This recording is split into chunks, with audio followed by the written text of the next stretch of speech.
তোর ফোন কই? ফেসবুকে টেক্সট দেখাস না, কল ঢোকে না? আচ্ছা কি হইছে? এমনিতেই একটা ঝামেলা লাগে রয়েছে, তার মধ্যে ফেসবুকে কুটনামিটা করলো কে? ইরা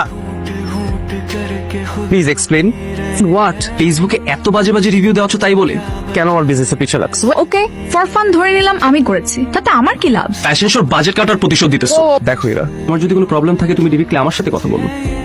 এরকম চাইল্ডিশ গেম খেলে সবাইকে নিজের ইগো ম্যাচের মাঝখানে আনার তো কোনো দরকার নাই। Grow up. ইরা, মারুফ মারুফ ফেসবুকে কিন্তু তোমার কার্টের ব্যাপারে খুব বাজে রিভিউ আসছে। ইরা, ডোন্ট টেল মি যে ব্যাপারে তুমি ইনভলভড। ম্যাম এরকম কিছু না ম্যাম, আমাকে একটু টাইম দেন, আমি সব ফিক্স করে ফেলবো।